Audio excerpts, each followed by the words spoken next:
everybody. Hope everybody's doing all right. We're out here in another bee yard today. Light winds today so far, so figured I needed to be in the bees getting some work done. Got a little bit of a cool north wind going right now, but it's pretty light, so I'll gladly handle that. Bee flight's just starting this morning, seems like. This hive here has the most activity going so far.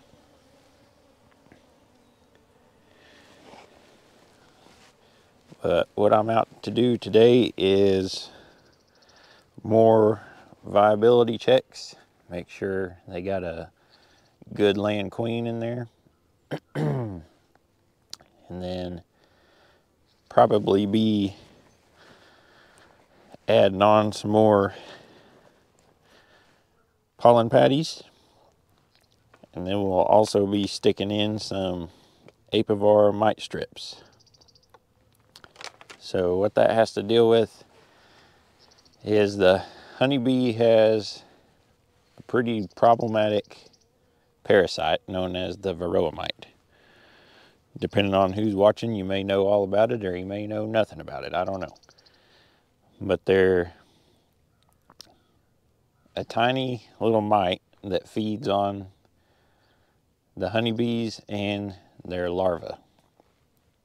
So they look really tiny, but if you were to scale a honeybee up to the size of us humans, then the varroa mite would be like something the size of a dinner plate feeding on us. So if you can imagine that, that would probably be pretty problematic. Now the varroa mite doesn't only just feed on the honeybees, they also transmit viruses to them and diseases, and causes the colony a lot of stress, which can make them vulnerable to a whole bunch of other stuff. So the varroa mite is a huge problem. To me, they're the root cause of the whole colony collapse disorder and whatnot. So right now, in the early springtime, when the bees are about to have their biggest buildup, and before the honey flow, that's an important time to knock down the mite levels in the hives. So we're going to be putting on the mite strips. It's a 6-week application, so you got to kind of think ahead. And right now, by the time 6 weeks is up, if we get some rain, we're going to be thinking about getting into a honey flow at that time. So that's got to get your timing down, because those cannot be on the hive during a honey flow if you want to harvest any honey for human consumption. I got, let's see, 4 or 5 yards similar to this that I want to get through in the next couple days, today and tomorrow. Got a little grove of black locust trees here, and then a creek bottom down there. So with any rain and any luck, should be a good spot this spring. We got a few flowers going on here right in the bee yard. And I've looked these little guys up before, and from what I can find, the common name for these flowers is scrambled eggs, believe it or not. I guess if you look at them and from a bit of a distance, they could resemble scrambled eggs, I guess. I've seen them this time of year, past 2 or 3 years, so they seem to be pretty reliable. That one's putting out, and then we got some younger ones there that haven't put out. So they're just starting.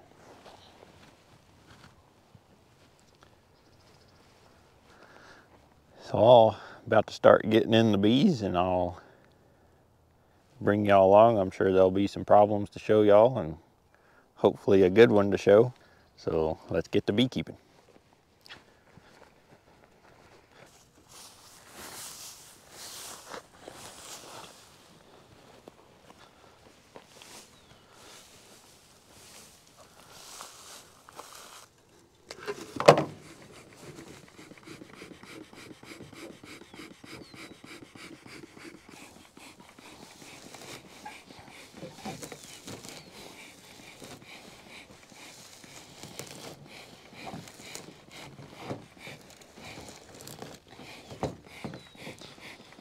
Think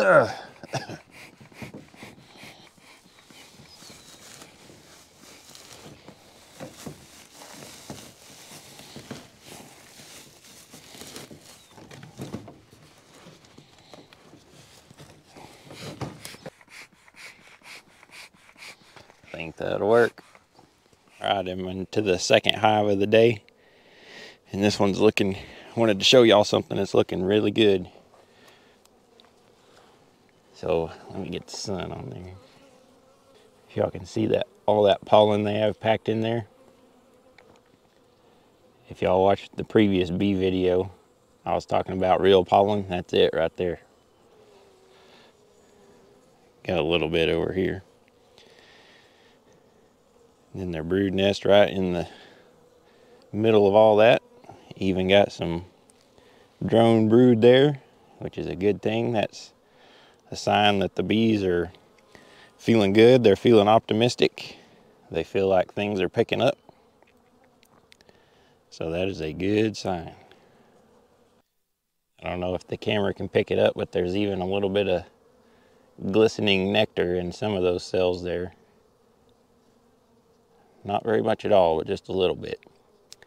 So that surprises me quite a bit, but that's very important too, because that'll really get the queen fired up, laying heavily, and make me some splits.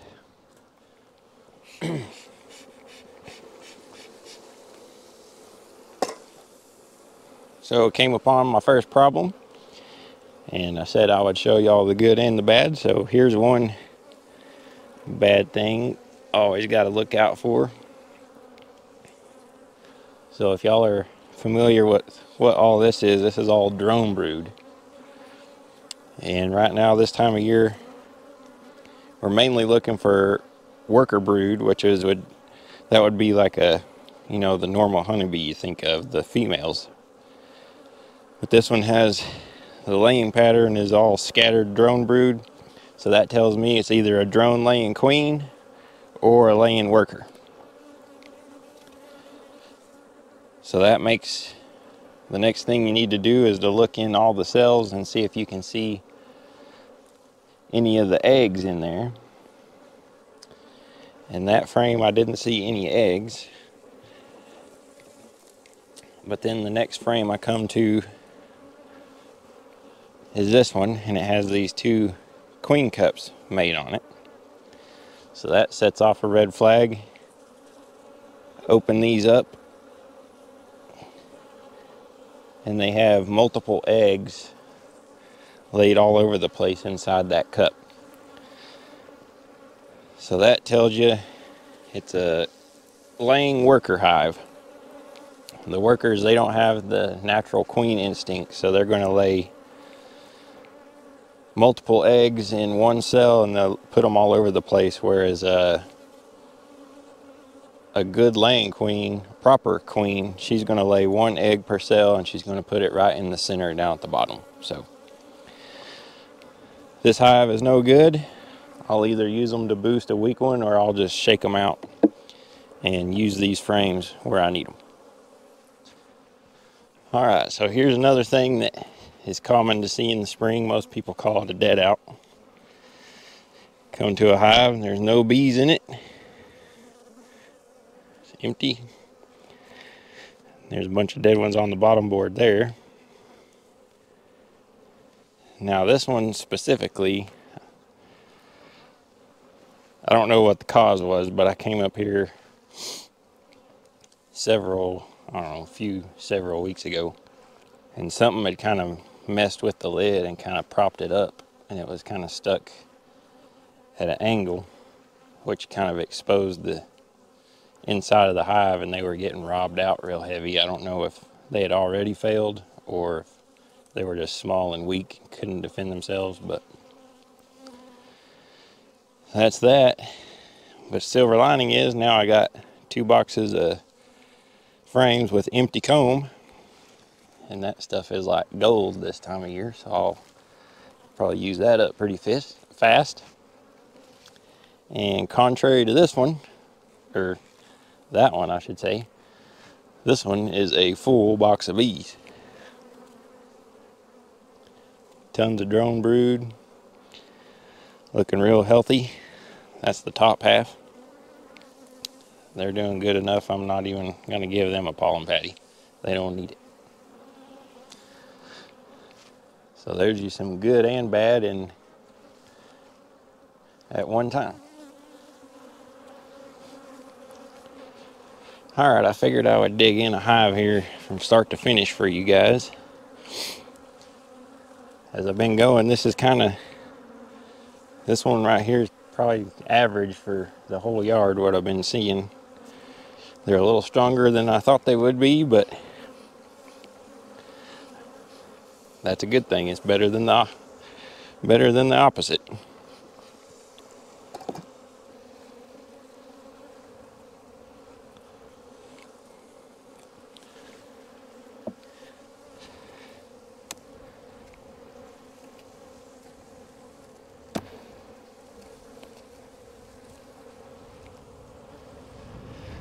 So this third frame in from the outside has eggs right in here.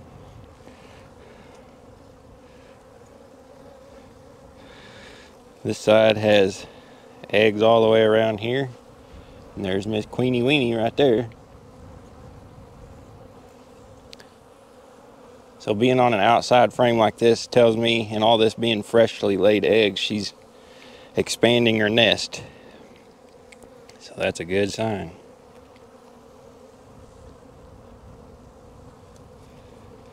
So we're going to put her back in there carefully.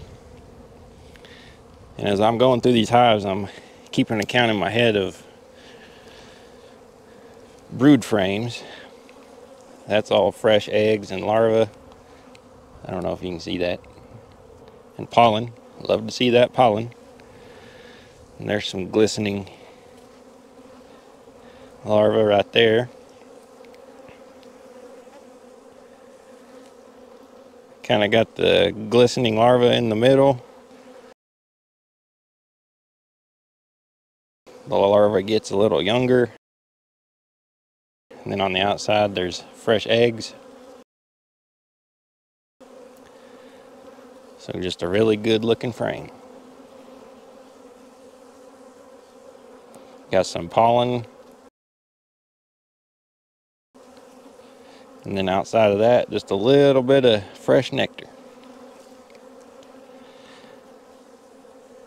And when you see the larva glistening white like that, really good sign that the hive has all the nutrition they need. And if y'all watched the previous bee video, that's not what I was seeing in that yard. They were in a totally different area.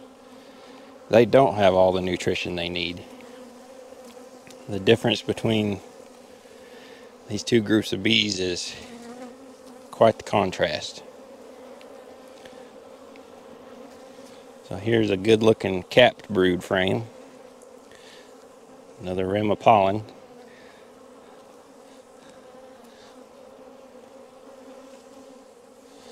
Same on the other side.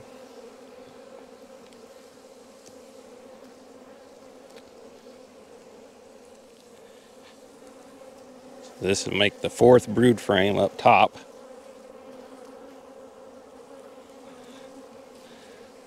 This one may be a little stronger than average.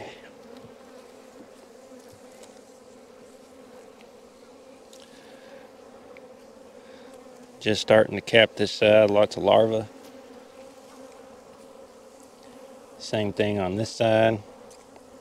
So that makes 5 up top.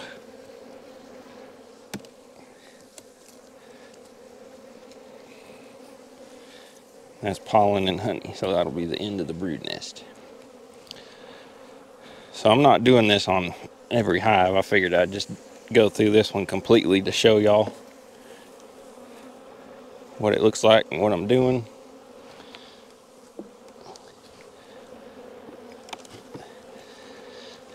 Take the top box off. Box full of bees. Empty frame on the outside. We'll go ahead and dig over here. Looking down, third one's just honey. Let's check this one.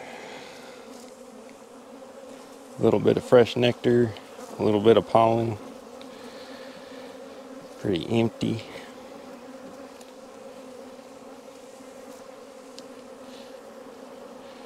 Mostly empty. Mostly empty, has some nectar and pollen.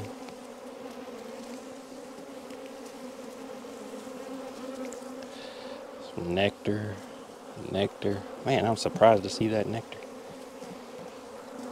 So it's good that y'all are here to see this, because I don't do this a whole lot, but if there's ever a hive with all the brood in the top and pretty much completely empty in the bottom, I'll reverse those boxes. If you're a beekeeper or if you watch a bunch of bee videos, you know why. If you don't, queens tend to like to build their brood nest up, and that way they don't feel congested and want to swarm earlier than usual. So with all these empty combs down here, I can reverse that and give her a bunch of room up top. And I'm probably going to take a brood out of there and put an empty one in there just to give her more space. I tend to not do this because it takes more time, but sometimes I feel like it's needed. It's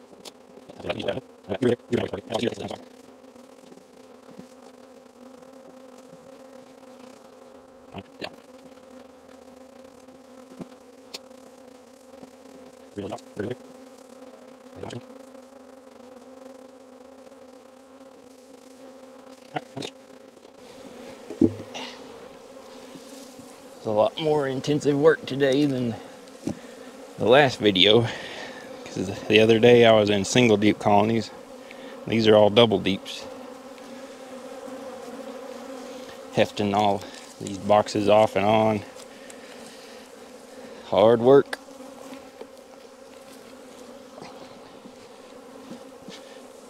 If anybody thinks beekeeping's easy work, I can prove you wrong.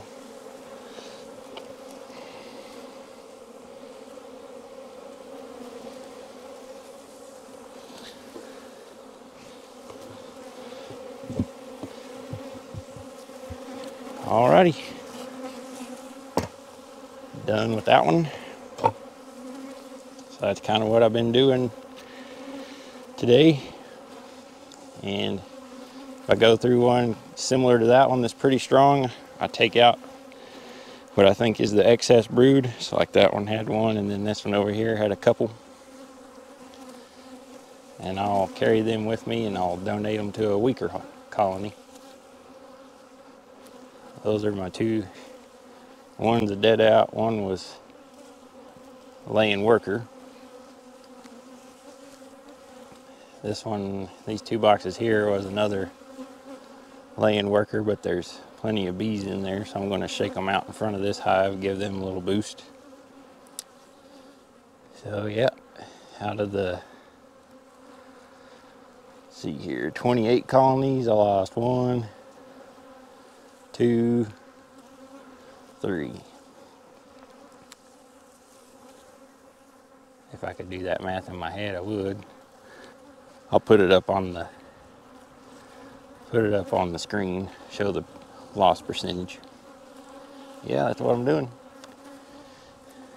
I don't know about y'all, but I am worked up a sweat and I'm hungry. It's time for some lunch.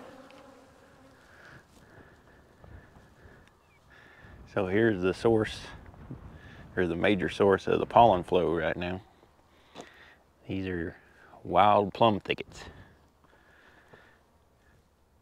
I think they may be called sandhill plums or something like that. And I think there's a couple different varieties in the area. One makes a bigger fruit than the other one. But they're a real, very reliable pollen source every year. I don't think we've hit peak bloom yet, because there's some plants that are blooming pretty good, and then there's some that haven't even put out yet. And I don't know if y'all can see, but these things are very abundant in this area. But if there's some full blooming right now and some that haven't even put out, that'll probably be a good thing. Kind of prolong the pollen flow instead of having it all one big rush all at once. So that could be a benefit. Oh yeah, figured I'd show y'all that. They make a pretty tasty little fruit if you can get them at the right time before all the other animals eat them up. I think a lot of people hate them, but I love them just because they provide a lot of food and nutrition for my bees. And it's one of the very first pollen sources of the year, so it really kicks the season off and gets the bees to building up. So yep. Well, got this yard all fixed up. Went through them. Bees were looking really good. I think they're all averaging so far about 5-6 frames of brood, somewhere in there, so pretty good. Looking like they're going to need split in 2 or 3 weeks. It'd be nice if I could hold them in there another 3 weeks, because usually the longer we go, the less wind we get, and then so that means less wind while the queens are trying to go get mated. Got this yard next to a little grove of Chinaberry trees. I think that's kind of I think the real name for them is soapberry trees, but I'm not sure. They'll bloom in late June, early July. I haven't ever really seen much benefit from them though. So if you look down through there, no blank spots. 100% survival in this one, so they're pretty worked up from being gone through and having honey frames out and stuff. Got a little bit of robbing going on. They'll simmer down here after a while when it cools off.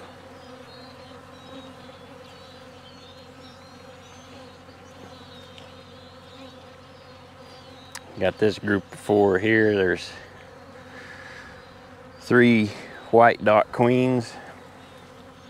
They were quite a bit weaker than everybody else, and that's because those queens are from 2 years ago, so need to get them replaced ASAP. Probably try to do that in my first round of splits. It was an absolutely gorgeous day today. Probably got into the upper 60s, maybe to 70. Very little wind, so we were probably due for one of those days. I guess it depends on how you look at it. Don't know if we were due for one of those days or if we're going to pay for it later on, because the next 3 or 4 days are going to be windy again. So I guess it depends if you're a pessimist or an optimist. But the bees were really taking advantage of the light winds, and the pollen was pouring in the hives today. All coming from most of it coming from the plum bushes I showed you earlier.